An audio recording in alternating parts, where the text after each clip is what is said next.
Welcome to Breaking the Barrier, a Western lifestyle podcast highlighting those breaking barriers both in and out of the arena. I'm your host, Rebel Sjeklocha, and Miss Rodeo Nebraska 2023. This year and in season 3, I will be merging my role as Miss Rodeo Nebraska with the podcast, but the mission remains the same: to tell stories that matter to grow the sport of rodeo. Today, I am so excited to kickstart season 3 with the one and only Kent Sturman, director of the ProRodeo Hall of Fame in Colorado Springs, Colorado. Kent, thank you so much for joining us today. Appreciate it. There are so many exciting things for us to visit about today, especially with the recent announcement of the 2023 ProRodeo Hall of Fame inductees. But before we get into that, I think it would be great to visit about your background and how you got to this point in your career. Rodeo and agriculture, has been a part of my life my whole life. I was born and raised on a ranch in Wyoming, and it was on the ranch and in the house that my great-grandfather homesteaded and built. Been in our family for well over 100 years. We were a very active 4-H and FFA family, and it just was a natural fit to be in those organizations, to show cattle, to show horses and livestock. Is something that my mother had done when she was growing up. My grandfather raised registered polled Hereford cattle, and he showed across the country in a lot of livestock shows. And I have really good memories of some of those, coming down to the Denver Stock Show specifically. So it's in my blood. I always thought that I would be working in an agriculture field of some kind. My degree and my life kind of took a different route, but it's been the majority of my career is working in specifically the rodeo industry, but they're all tied together. Went off to college, and my degree is actually in photography and journalism. Went that direction for a few years, and then kind of got a turn in my life and wound up working for the National High School Rodeo Association. It just evolved from there. I never been a serious competitor in rodeo at all, but I love it. And it's, like I said, I've been around it my whole life. When you're around agriculture people and rodeo people, they're just a special type of people. Absolutely. You're currently the director of the ProRodeo Hall of Fame. For those unfamiliar, give us the 10,000-foot view of what the Hall of Fame is and the purpose that it serves for professional rodeo. It was built and opened in 1979, and prior to there being a Hall of Fame and museum for the PRCA offices were in Denver, Colorado, and they actually had 2 separate offices in Denver, one for the properties portion, which was, the marketing arm and the sponsorship arm, one for the administrative offices, and then what we now know as ProCom, the entry system. Their offices were in Fort Collins, Colorado. So they had 3 offices in 2 different cities. And when they made the decision that they wanted to build a museum and Hall of Fame, and they wanted to kind of bring everything under one roof, they quickly realized that property in and around Denver was very expensive. And so they put it out to bid for several cities. And the proposal that the city of Colorado Springs put together was the most attractive. The board voted on it, and they started the process of constructing this building and opening a museum. So in 1979, when we first, there was 85 people and animals inducted that first year. On day one, when the museum opened, it was basically full. The exhibits were full, and so they didn't induct people annually from that point. It took them 10 years to start doing that. In those first 10 years, they only had 3 different inductions, and each class was just one person, one individual. So in 1989, then they started inducting an annual class. Above and beyond the Hall of Fame portion in the museum is the history of our sport and the history of the PRCA from back in the days when they were called the Cowboy Turtle Association, what evolved to the Rodeo Cowboys Association, and then ultimately the Professional Rodeo Cowboys Association. So that timeline is told in our museum here. The equipment and the clothing and all the things used in the sport and how they have evolved and changed over the years is outlined here in the museum. So it's not only just a way to honor our Hall of Fame inductees and our world champions, but it's truly a way to preserve the sport's history and then tell those stories that tell our history to the general public and the visitors that come to the museum. Because you are so intimately familiar with the contents of the Hall of Fame and the museum, what's a piece of history that you think people would be surprised to know about? Ooh, good question. A couple things come to mind. First, the evolution of the organization. Until they hear the story, it's really hard for people to understand why were they called the Cowboy Turtle Association. What does a turtle have to do with cowboys and rodeo? And, but it's quite a unique and interesting story. Is the Cowboys really, there was no organized group. There was no uniform set of rules, and things were just kind of, whatever rodeo you went to was handled a little bit differently. They finally were upset at the Boston Garden Rodeo, where the organizer had not even put the entry fees back into the purse. So if you won the rodeo, you won less money than it cost you to enter. And so with that, the Cowboys became frustrated and upset to the point that they just went to Colonel Johnson and said, "You got to correct this." And when he refused, they went on strike. And, he wasn't too concerned. He got other people to come in and compete, and, they certainly weren't professional. And so the audience was like, feeling like they weren't getting a good show. And he finally gave in and added the money to the purse. And then the Cowboys came back and finished competition. So they kind of decided to call themselves the Cowboy Turtle Association, because while they were slow to act, they finally stuck their necks out, stood up for themselves, and some really great things came about that move. Absolutely. There's a lot of really neat history surrounding what would eventually become the PRCA, but there's also a lot of great information about the development of each individual event. Is that right?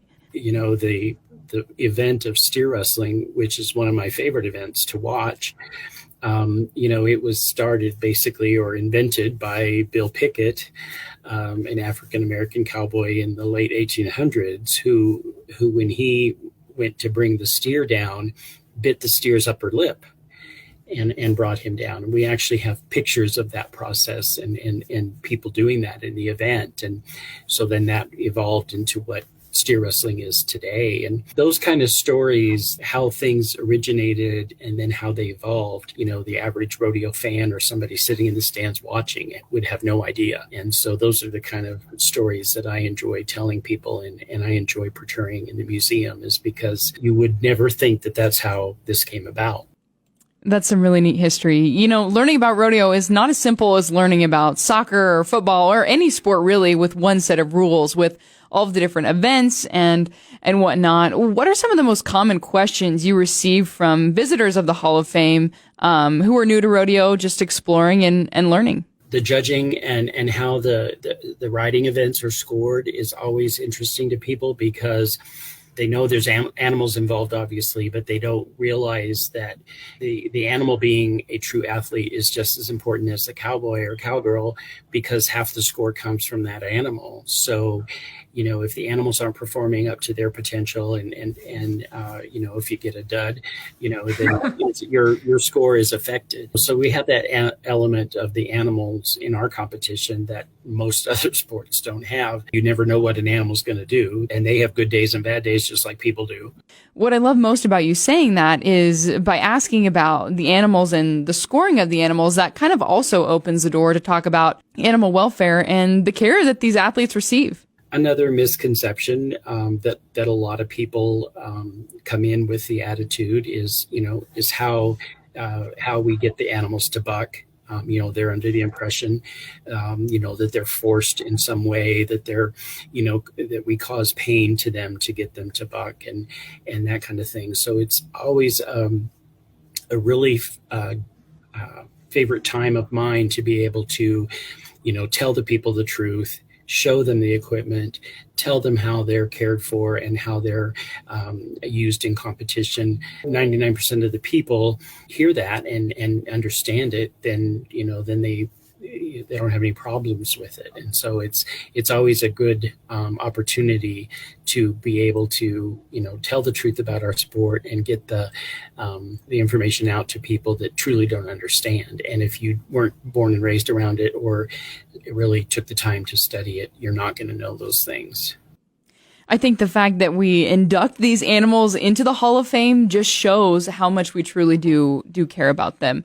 Recently, the Pro Rodeo Hall of Fame announced its 2023 class of inductees that will be inducted this July. Shed some light on what that process is like. How does one become inducted into the Pro Rodeo Hall of Fame? We have a nomination process, and so there's a form that people need to fill out, which gives us a lot of information about the contestant or the animal or the committee. And then with that, they can send some additional information, like maybe a couple of letters of recommendation, maybe some newspaper articles or some other information that shows the statistics and data on the nominee. And those are due at the end of January each year. When a person or animal is nominated, they stay on the list of consideration for up to 3 years. Most of the time, a first-year nominee is not going to be selected unless you're Trevor Brazil or someone of that caliber, but many times they are, but they have additional years to be considered and selected. At the end of the 3 years, if they're not selected, they drop off and then they would have to be renominated. There is a selection committee that comes together once we receive all the nominations. The meeting usually lasts pretty much a full day, and they discuss and weigh the pros and cons of each nominee, and we kind of take it from there and just whittle the list down until we feel like we have a good class. And every year the cream rises to the top. It always seems like we get a great class, and this one can't be outdone, and then the next year we get another great class. And what kind of criteria is the selection committee reverting to as they sift through all of these nominations? There's certain each category of induction has to meet to be nominated and to be selected. One of them for contestants is that they have to have won at least one world title, but that's not an automatic thing. We weigh other things into the discussion. How have they given back to the sport? How have they made it better? Kind of a person are they? How have they projected? What kind of an image have they projected to the general public? And all of those things are factored into it as well. So once the selection process is complete, you have the honor of calling each inductee and letting them know that they now have a forever place in the Pro Rodeo Hall of Fame. Are there any phone calls over the years that stand out as particularly memorable? They all do in some way, because first of all, most of the people are completely blown away. I mean,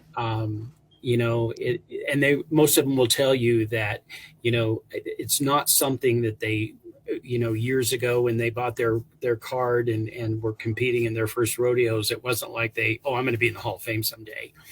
They had different goals then. And, for most of them, the goal was just to win a world title. And Hall of Fame status usually comes at the end of a person's career, or sometimes at the end of their life, unfortunately. So it isn't something that as a 20-year-old contestant that they're really is on their radar. I mean, they know it's there and it's in the back of their mind possibly, but it's not their number one goal is to make it into the Hall of Fame. So even people like Trevor Brazil, when you call them and tell them that they were just selected for induction, they get very emotional, and it's something that they didn't really expect.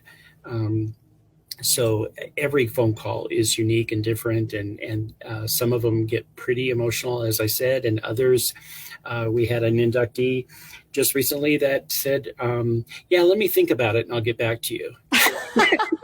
And we're like, no, it's not something that you have to accept. You're voted in, you're in there. And maybe if you don't come to the induction ceremony, but you're still going to be inducted. But I think it's just, the shock of it and their first response. But we haven't had anybody actually refuse it. So that's one thing about our industry for sure, is there's no shortage of humility.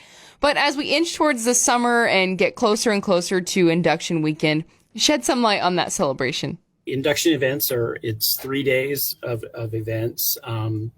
And they're held in conjunction with the NFR Open and Pikes Peak Robust Rodeo here in Colorado Springs. So there's a lot going on in a few days, and that works well because some people come to town for the induction and might go to the rodeo, and vice versa. So it really helps to be over that same weekend. The Hall of Fame also puts on a golf tournament during that time, during inductions, to raise funds for the hall. So that will be on Thursday, July 13th. And then we have the Cowboy Ball Friday night, the 14th of July. And that's just a big fundraising dinner. We do honor the class and introduce them at that event and present them with their class jacket. But we also have a big auction and some entertainment, and it's just a time to raise some money for the hall and have a nice time together before the ceremony the next morning. So the ceremony will be July 15th here at the Hall of Fame. And that's when they're actually inducted, and they will, give their acceptance speech, and we'll get them into the museum. And we unveil their displays on Friday evening as well. Putting together all of the exhibits in the Hall of Fame and preserving all of that rich history comes with a lot of pressure to make sure you're doing things the right way and caring for these items to the best of your ability. What is the artifact preservation process like? And what are some things that people might be surprised to know? Obviously, with the types of items that we work with, we have to really be concerned with their care and their storage, because we're dealing with silver buckles, and we're dealing with a lot of leather, and we're dealing with clothing and textiles. And so, our storage is very important because like every museum, we have way more artifacts than we could ever put out on display at the same time. So we do rotate some things in and out, but there's a lot of things back in our collection room, that don't see the light of day every day. So everything that is stored, we store them in archival materials.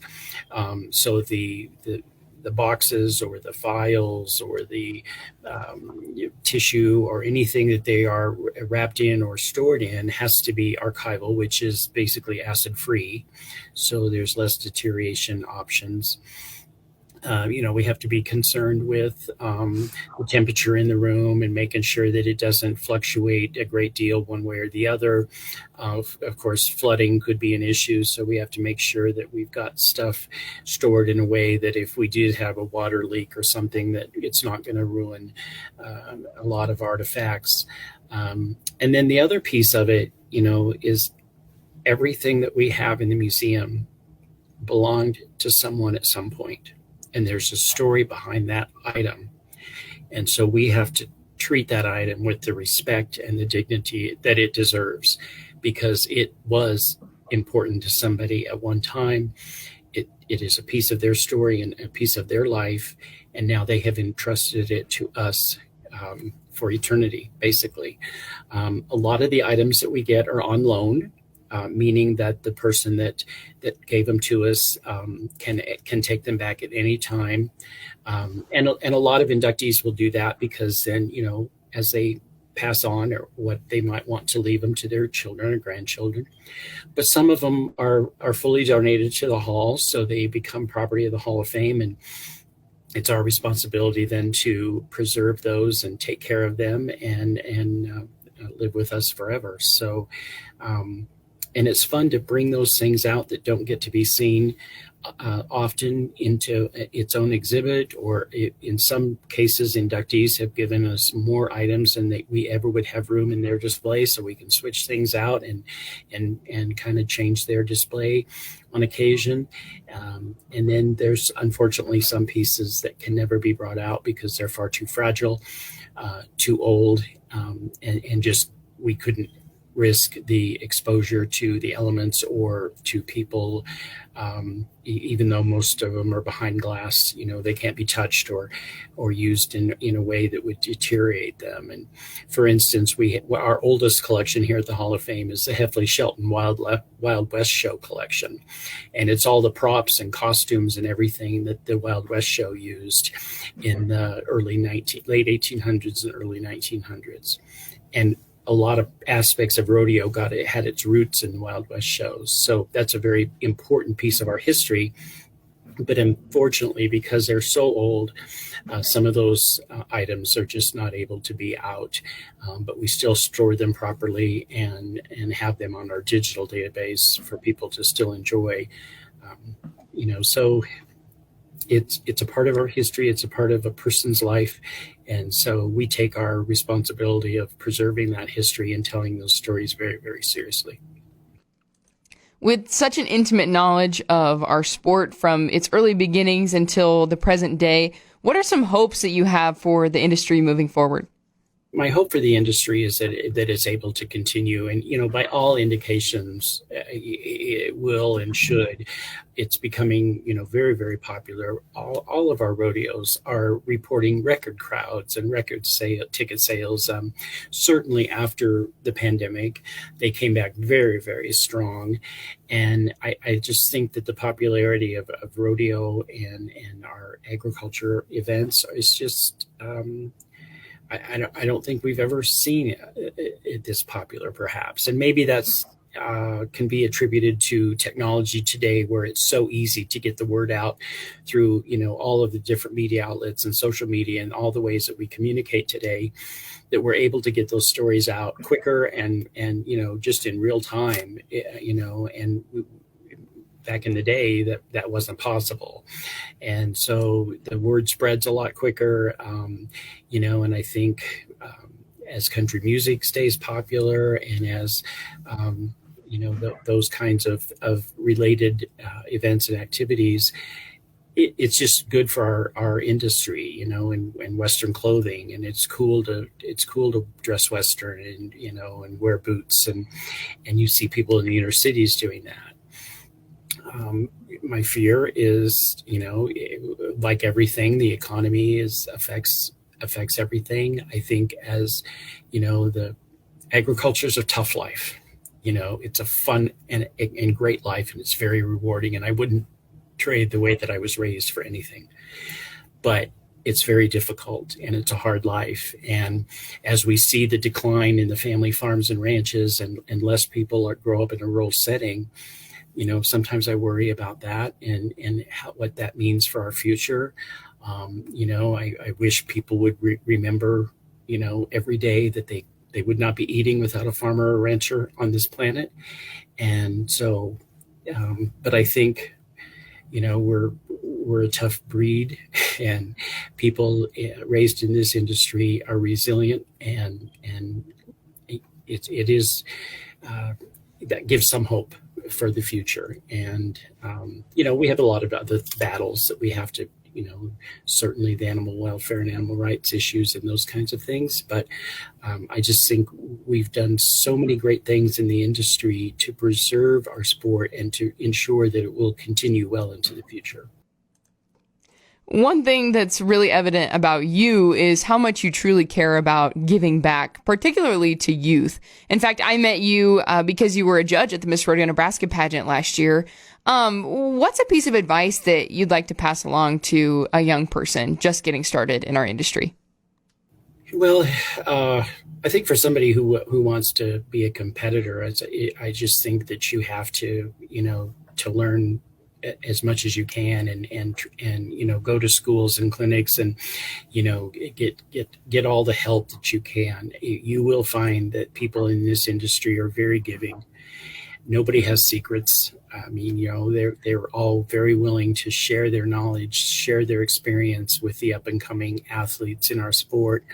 And then I don't care if it's something that you feel like you're going to go on and win a world title, or if you just want to if it's just a way to get you through school. And there's so many scholarships available for youth rodeo that is so important. And I think no matter who you are or what you want to do in your future, I just feel like getting some type of education is so critical to your overall success. And that doesn't have to be a 4-year degree.